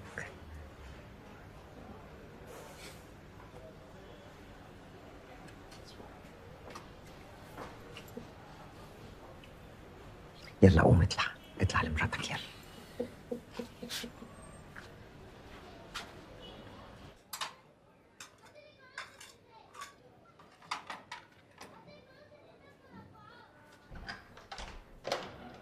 بتعملي ايه؟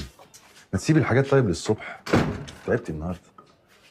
ده الكلام اللي قالوه امي امك مأثر فيك بقى؟ يعني انا ما باخدش بالي منك يعني؟ لا بتاخد بالك قوي.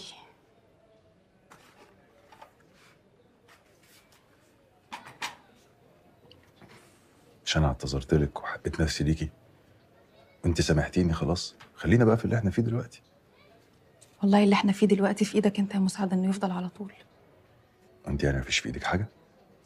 مساعد انا ما طلبتش منك اي حاجه في الدنيا غير الامان. من اول مره اتقابلنا وقعدنا وانا قلت لك الكلام ده ولحد النهارده بقوله لك. وانا يعني ما بحسسكيش بالامان؟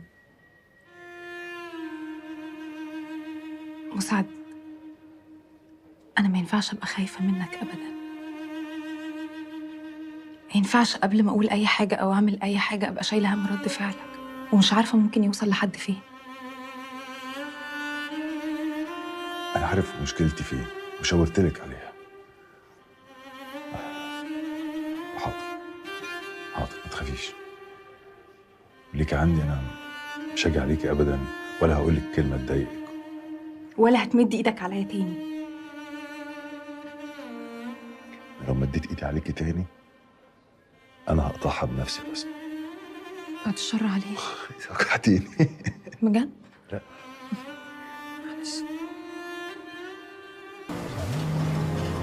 طب احنا كده نبقى كسبنا ايه يعني؟ بس عرض الاسعار ده كده بسعر التكلفه، يعني هامش الربح ما يستاهلش الشغلانه اصلا.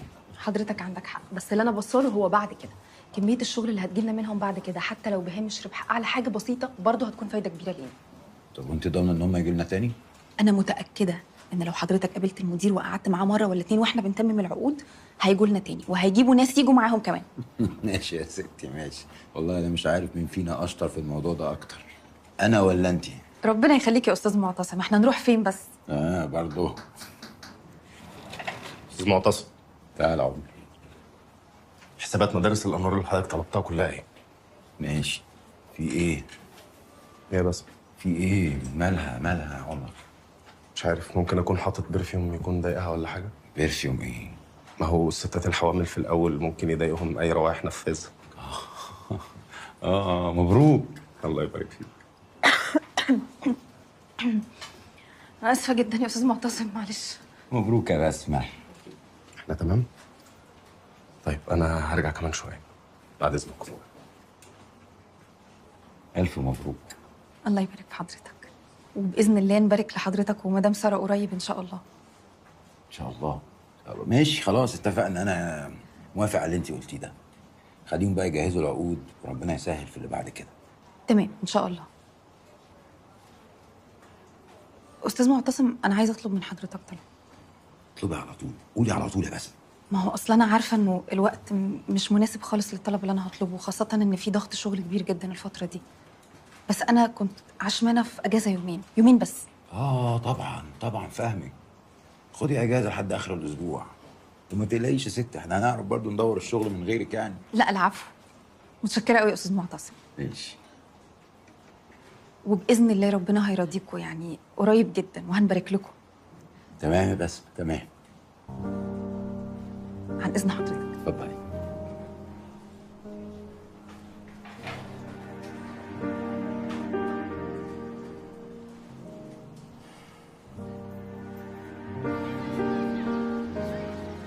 نفسك في ولد ولا بنت يا مسعد؟ كل اللي يجيبه ربنا كويس.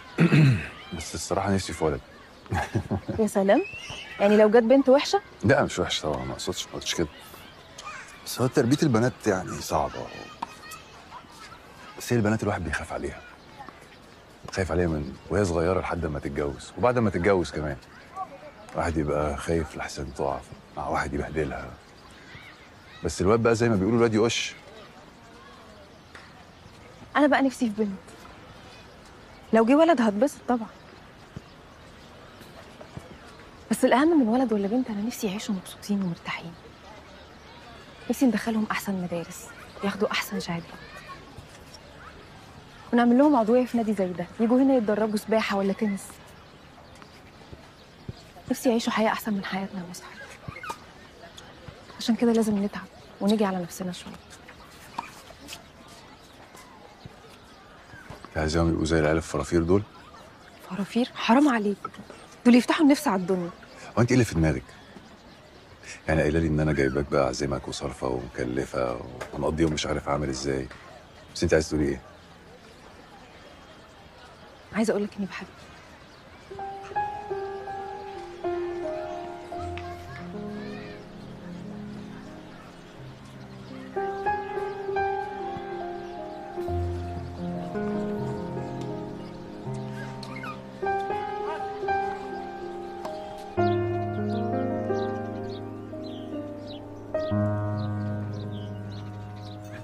دول الأطفال اللي في السن اللي حضرتك عايزه. تقدر تقعد معاهم هنا براحتك. تواصل مع الأطفال زي ما تحب. أول ما تخلص هتلاقيني مستني حضرتك في أوضتي. متشكر جدا. طب بس بعد إذن حضرتك أنا آسف يعني، بس هو في معايير يعني للاختيار أو الإدارة بترشح حاجات؟ أصل أنا بصراحة مش فاهم أوي يعني. لا خالص، مفيش أي معايير. المعايير دي خاصة بيك أنت. أهم حاجة الرغبة والقبول والراحة النفسية. وكده كده الإجراءات اللي بتتبع واحد في كل الأحوال. بس أنا شايف كلهم ولاد. هو البنات بيبقوا في مكان تاني؟ لا، في السن ده البنات بيبقوا موجودين مع الولاد. يعني وعندنا هنا في الدار دلوقتي مفيش السن ده. ليه؟ البنات ما بيقعدوش كتير في دور الرعاية بصفة عامة.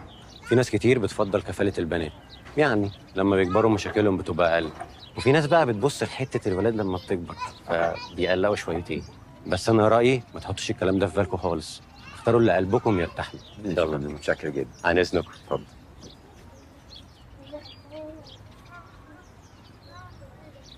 إحساس غريب قوي إنك أنت تبقى بتنقي ابنك بنفسك. مش فاهم. عارف يا مسعد، الحاج سعيد المسيري ابو معتصم كان في يوم من الايام عامل في مطبعه وبنى نفسه بنفسه. في الاول خد مطبعه صغيره كده وكبرها، ودلوقتي ما شاء الله ربنا يزيده. انت شايف مفيش حاجه بعيده على ربنا طالما بنسعى وبنتعب. مش بقول لك انك عايز تقولي حاجه؟ واضح ان موضوع الحمل ده مخلي دماغك تشتغل جامد. يمكن فعلا الحمل مخلينا افكر كتير في مستقبلنا ومستقبل العيل اللي جاي. احنا خلاص يا مسعد ما بقيناش لوحدنا. العيل بيجي برزقه يا بسمة. وما تقفلنيش بقى وما تقفليش اليوم. الله، هو انت ايه اللي مضايقك في اللي انا بقوله؟ مش فاهم. هو انت عايزاني اعمل ايه يعني؟ انزل اشتغل دكتور بعد الظهر؟ مالك يا مسعد؟ انا لا قلت لك اعمل ولا اشتغل ولا اي حاجه. بتكلم في اللي نفسي فيه لاولادنا عادي يعني، ما غلطتش. طيب خلاص، بوظت اليوم. ارتحتي؟ بس بقول لك ايه، انت كان المفروض تقول لساره حاجه زي دي. ما ينفعش تبقى مفاجاه يا معتصم. هي ممكن ترفض الموضوع من بابه اصلا. انا هقول لها طبعا يعني، بس انا قلت اجي الاول اشوف انا انطباعي ايه قبل ما اتكلم معاه. وانت حاسس بايه؟ مش عارف، انت ايه رايك؟ انا عن نفسي اخدهم وامشي اصلا.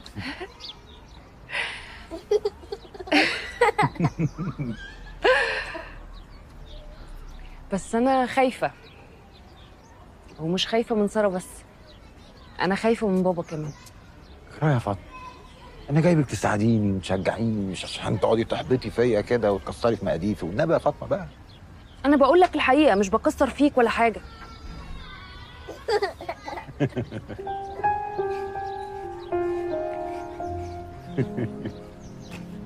حاسب.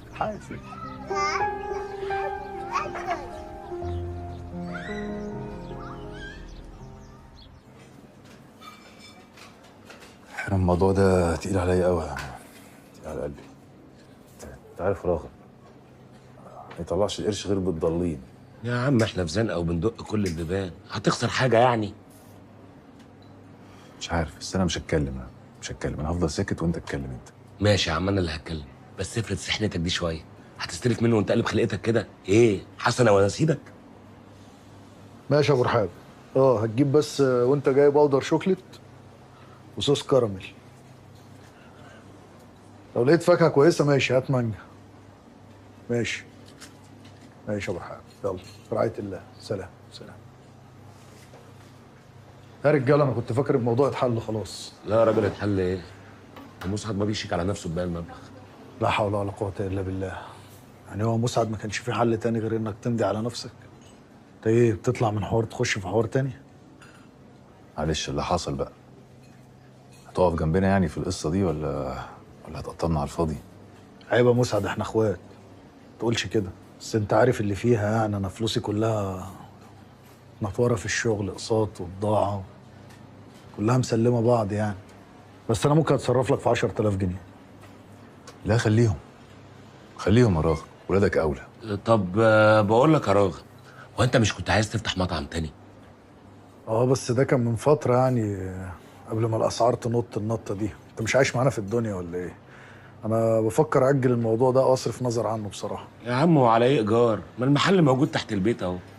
محل ايه يا منعم؟ ورشه ابوك؟ ورشه ابويا مالها؟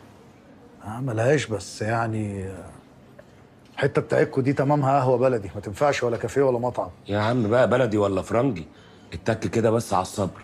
اسمع، انت تعالى واحنا مش هناخد منك ايجار. يا عم احنا هنخش معاك شركه بالايجار وانت تشيل الباقي. 70-30. ها مرضي؟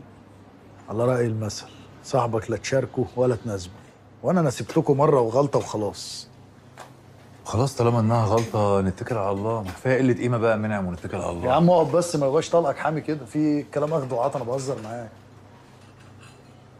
طب ما تسيبك من موضوع الشراكه ده، خلينا نتمن المحل ايجاره كام، وانا هديك نفحه على نفحته. يا عم امين. وبالنسبه لاداره القهوه ما تشغلش بالك خالص، انا قاعد لها ليل نهار. تبقى صبي قهوه يعني يا منعم؟ لا هبقى مدير يا مسعد. بس احنا مش قهوجيه، مش هنفتح غرزه تحت البيت. طب ايه رايك يا عم نخليه مطعم شعبي؟ تمام؟ حلو. ماشي، بس وافقت وافق. يا عم ايه اللي هيخليها ما توافقش؟ برضه الاصول بتقول كده يا عم منعم. هي مراتي واختكوا وشريكه في المحل، يعني لازم يبقى عندها علم. يا عم ما تشغلش بالك، هتوافق. خلاص على البركه. نقوم كده اشوف حاجه وارجع لكم تاني. ماشي. انت ايه اللي بتعمله ده يا منعم؟ انت ايه اللي بتعمله؟ واحنا جايين في ايه وبتلبسنا في ايه؟ يا عم يا سكه جت على بالي قلت اقولها، وهو اللي يجي منه احسن منه. جت على بالك كده يعني، ما كنتش مخطط لها؟ يا عم وكتاب الله جت على بالي. وانا لو متكتك لها يا مسعد ما انا هقول لك قبل ما اجي.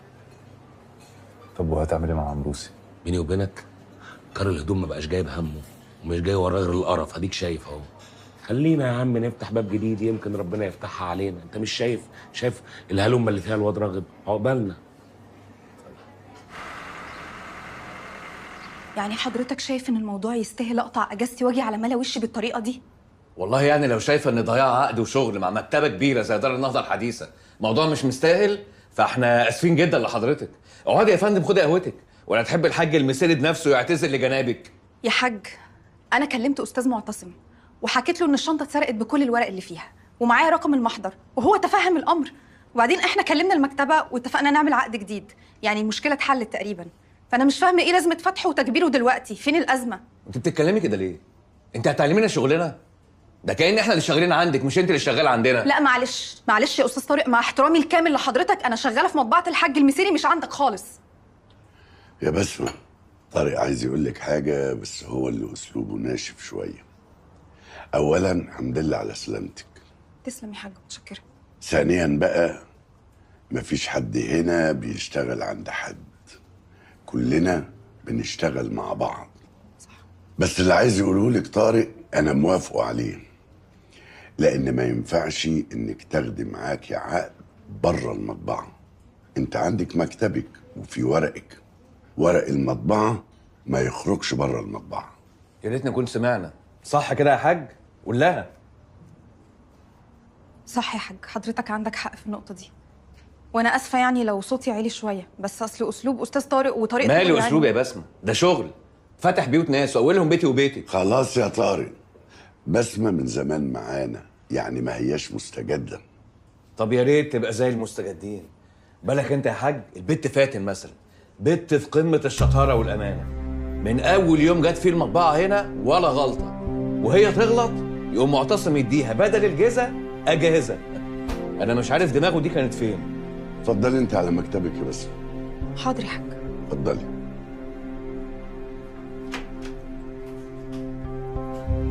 ما تقلش من معتصم قدام حد ولا قدام اي موظف، انت فاهم؟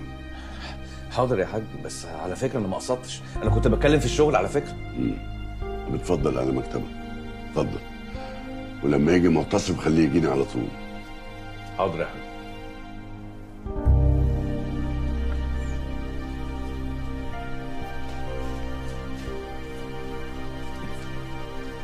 انا مش فاهمه انت عايزه ايه وسحباني كده ليه؟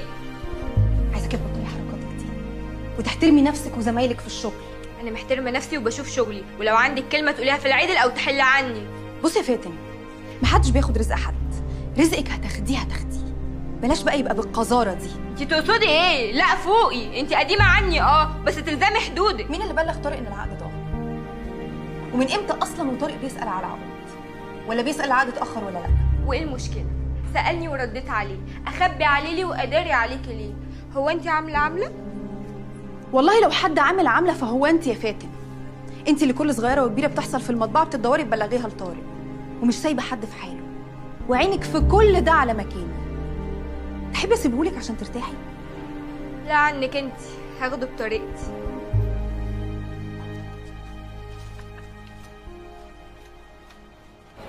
شهد، هاتيلي طبق كبير من جوه.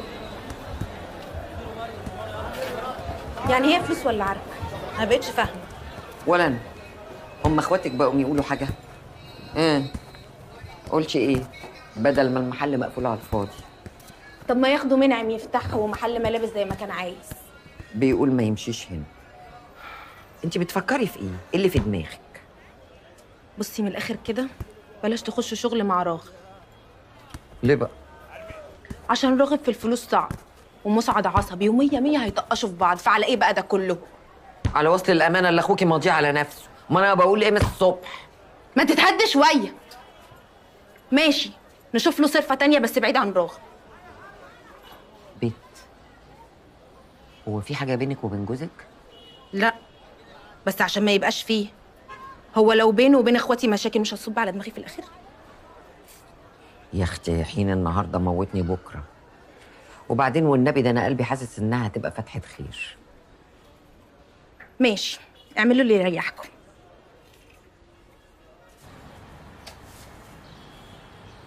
يا عم احمد والنبي انجزني، الست كلمتني اكتر من 100 مره في 10 دقايق بتقول لي ان هي عندها عزومه وانا متاخر عليها. كده كل حاجه تمام خلاص، انا وزنت. استنى كده، هي بتكلمني. رد عليها. الو، ايه يا فندم؟ لا معلش 10 دقايق ابقى عند حضرتك. والله معلش، بس انا اللي اخرني ان كان في بضاعه طازه لسه نازله، فقلت اجيب لحضرتك منها. معلش عينيا والله، حقك عليا، انا اسف. ماشي، مع السلامه. اصبر نراجع الحساب، هنراجع الحساب لازم. هو الاسعار اتغيرت النهارده عن امبارح؟ لا، الحاجات اللي انت واخدها دي اسعارها ما اتغيرتش، بس لازم نراجع الحساب، الدنيا ما طارتش. لا، العميله هي اللي هتطير. اظبط حسابك وابقى كلمني في التليفون. طب على مهلك، على مهلك.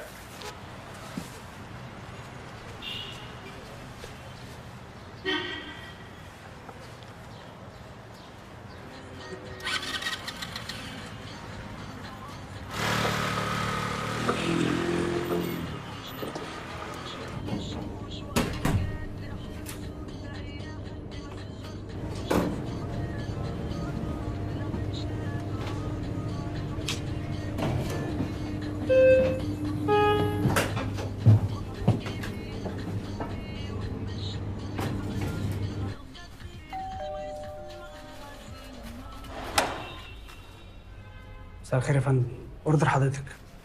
هي دي بقى النص ساعة اللي قلت لي عليها؟ دخلنا في ساعتين، أنا كان ممكن أنزل أشتري بنفسي. فرقتوا لي إيه يعني؟ معلش يا فندم حقك عليا، بس هو الفكره ان الطيار اللي كان هيجيب لحضرتك الاوردر هو ما جاش اصلا. يعني الموضوع بقى مش الحاجة طازة ولسه واصلة. لا والله حضرتك ممكن تشوفي بنفسك، ولو مش طازه ما تحاسبيش عليها. أمال أنت مين؟ انا يوسف صاحب الصفحه اللي حضرتك طلبتي من عليها. تمام يا يوسف، أنا عايزاك بقى المرة الجاية تعملوا لي خصم. من عينيا يا فندم، حاضر. أنا فوزية أم ياسين، البروفايل بتاعي اسمه كله سلف ودين، اوعى تنسى. لا طبعا ما اقدرش انساكي. كله سلف ودين، افتكر. عارف يا فندم والله ان كله سلف ودين. بصراحه انا ما شفتش واحد بيحب مراته زي ما اخوكي بيحب ساره دي كده. وهيفيد بايه الحب ده وهي سايبه له البيت؟ ده كده هيتوجع اكتر، واخوكي اقل حاجه بتسيب علامه فيه. ايوه، وايه سبب بقى الزعله دي؟ انا هموت واعرف. محدش يعرف. معتصم عمره ما طلع سر هو وساره بره البيت. خالد ما تيجي يا حبيبي هنا سيب خالته شويه. خليه. لا تعال. تعالى خلود. بقول لك ايه، هو بابا لو راح لها ما ترجعش معاه، هي ممكن تعمل له خاطر برضه. مش عارفه، بس معتصم مش ساكت، بيحاول يصالحها بكل الطرق. يا حبيبي مش ساكت؟ بيعملها ايه يعني؟ ماسك لها ورد واقف تحت البيت مثلا؟ لا هو مش ماسك لها ورد، هو هيمسك لها عيل. اخوك عايز يبقى لنا طفل، رحنا اكتر من دار رعايه وتقريبا اختار الطفل اللي هو عايزه. والله ايه الكلام ده؟ ده موضوع خطير قوي، وانت ازاي يعني عارفه وساكته يا فاطمه؟ استنى يا طارق عشان نفهم وما تزعقلهاش كده. يعني ايه يتبناه يا فاطمه؟ هيصرف عليه يعني؟ ده اللي هو زي كفاله ولا ايه؟ انا مش بفهم حاجه في المصطلحات دي. ايه يا ليلى انت مش فاهمه يعني هيجيبه من الملجأ على بيته ويبقى ابنه يا حبيبتي، بس بالتبني. ابنه بقى ببيته بفلوسه بحياته بكل اللي عنده. وكل ده بقى عشان خاطر ساره؟ ما ان شاء الله عنها ما رجعت، 1000 واحده غيرها تتمنى تراب رجلين اخوكي. على فكره يا جماعه بجد اخوكوا ده دماغه مش مظبوطه بجد والله. ما هو اللي يعمل كده عشان خاطر واحده اكيد دماغه دي فيها حاجه. طب انتوا حد فيكم يتكلم قدام بابا؟ بابا يعرف حاجه يعني عن الموضوع ده؟ معرفش، بس متهيأليش يعرف. مستحيل طبعا الحاج المسيري يكون عارف، ده كان قوم الدنيا او على الاقل كان شاورني في الموضوع، بس لا كده بقى لازم يعرف. انا عن نفسي مش هقول حاجه، معتصم هيزعل مني. وانا طبعا ماليش دعوه خالص بالموضوع. ايه مالكوا خايفين كده؟ انا هقول له.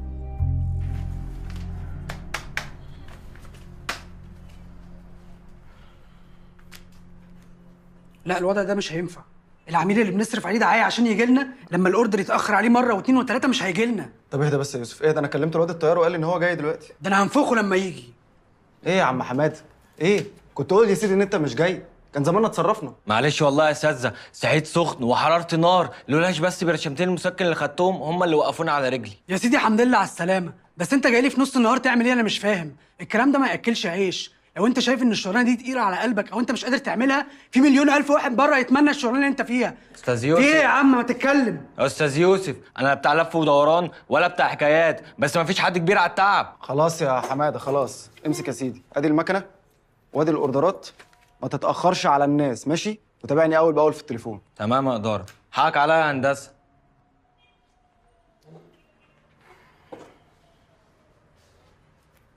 الموضوع بيكبر مننا قوي يا هشام، ودي حاجه حلوه مش وحشه، بس احنا لو فضلنا بنفس الوضع اللي احنا فيه ده الدنيا هتبهوأ مننا على الاخر.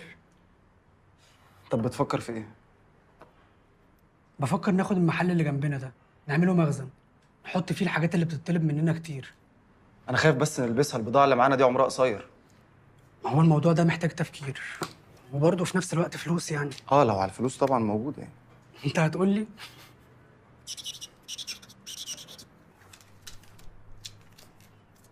ايه ده؟ كله سلف ودين؟ ده اللي هيجيب لنا المخزن يعني؟ يا عم ما تهزرش، انا بتكلم بجد دلوقتي. بعمل لها خصم المره الجايه.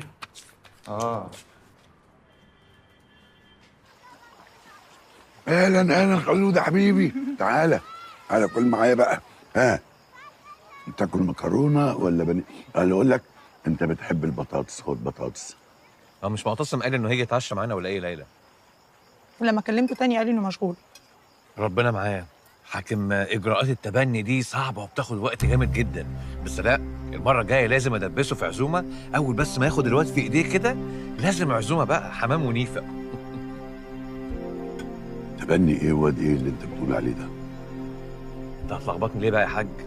فاطمه، انت مش قايله لي ان معتصم هيتبنى طفل وان الموضوع يعني مساله وقت مش اكتر؟ وقته الكلام ده يا طارق؟ ايه يا حبيبتي؟ خليت حبيبي يروح يلعب شويه مع صحابك، بس خليك قدام عيني يلا. بابا هو حضرتك ما تعرفش ان معتصم هيتبنى طفل؟ الكلام ده صحيح يا فاطمه؟ هو ما تتكلمي. وانا هسحب الكلام منك ولا ايه؟ انا معتصم طلب مني ان انا اروح معاه عشان هو عايز يتبنى طفل، ورحنا فعلا اكتر من دار رعايه. تقريبا شاف الطفل اللي هو عايزه. بابا هو شايف ان دي الطريقه الوحيده اللي يرجع بيها ساره، هو حر. ما قلتليش الكلام ده من ساعتها ليه؟ ولا ايه؟ كنتوا مستنيين لما تخشوا عليا بعيل تحطوه في حجري وتقولوا لي سمي عليه؟ استهدى بالله بس كده يا حاج وكمل اكلك. اكل ايه انت كمان؟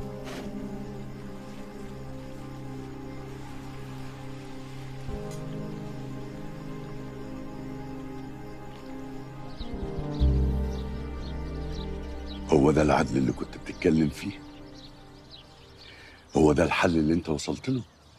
طب فكر فيها بس بالراحه كده يا حاج، والله انا متاكد ان قلبك النضيف ده هيحب الفكره ويشجع لها زي بالظبط. انا قلت لك الفكره اللي انا عايزها، اللي هتريح قلبي وقلبك.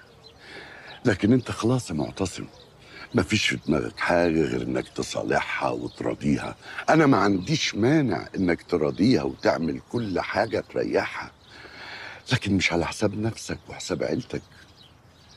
وكمان كده يا معتصم من غير ما تشور، يعني نتحرق كلنا. لا يا حاج بعد الشر عنك يا حاج، انا كل اللي عملته اني كنت بشوف الموضوع ده بيمشي ازاي، بس كنت بجرب اشوف احساسي هيبقى ايه.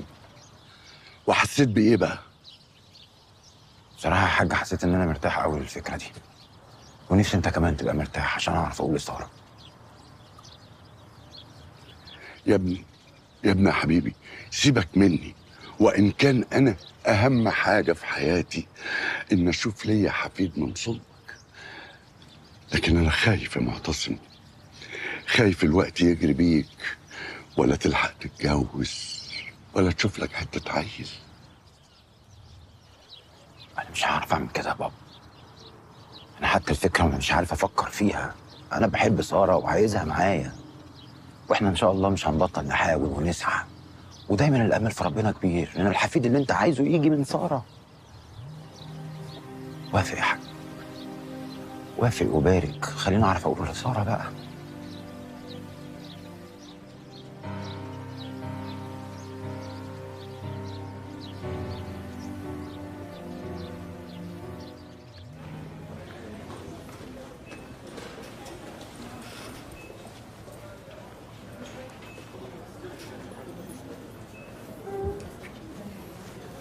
شكلهم حلو قوي كده.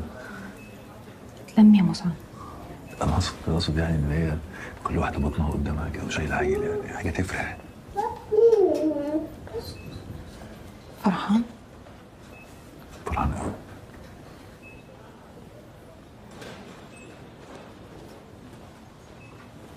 ربنا يستر. قلقانه ليه يا مدام بسمة؟ الحمل كويس ومستقر. طيب الحمد لله الحمد لله. طب والنزيف اللي حصل يا دكتور؟ ده انا قلبي وقع. بالقدر اللي حصل ما نقلقش منه، بس انت محتاجه تبعدي تماما عن اي ضغط وترتاحي. الراحه مهمه جدا يا مدام بسمة، احنا مش عايزين ندخل في قصه حقن التثبيت، وهكررها لك تاني قدام جوزك. حالتك النفسيه هتفرق جدا في صحتك وصحه الجنين اثناء الحمل. بس ما تقلقيش يا دكتور، انا مش سايب نفسها في حاجه.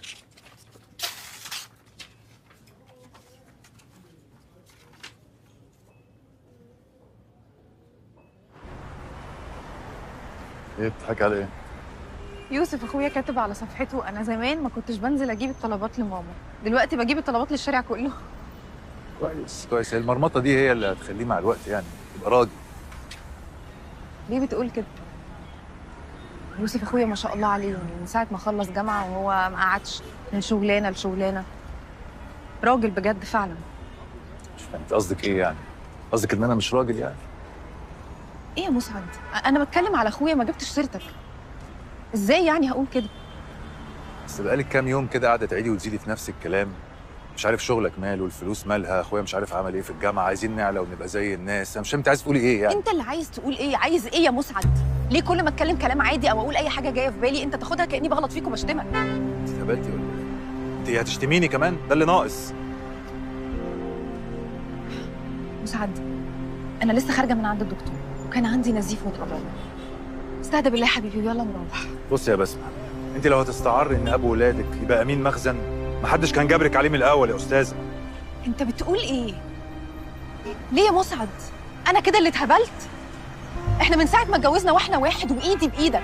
وانت يعني عشان القرشين اللي بتحطيهم على مصروف البيت هتذليني؟ انت شايف ان انا بعمل كده يا مسعد؟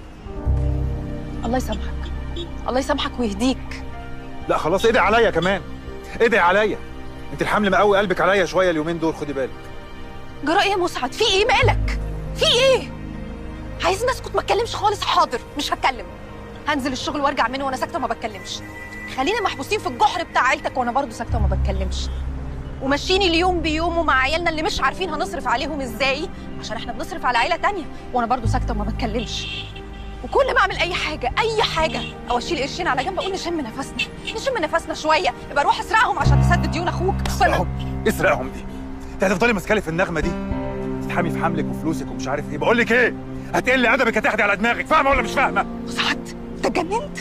انت هتمد ايدك عليا في الشارع كمان وفي بيت ابوكي وقدامه قدام اي حد لو هتقلي ادبك. احترم نفسك، ما تجيبش سيره ابويا على لسانك. اللي احترم نفسك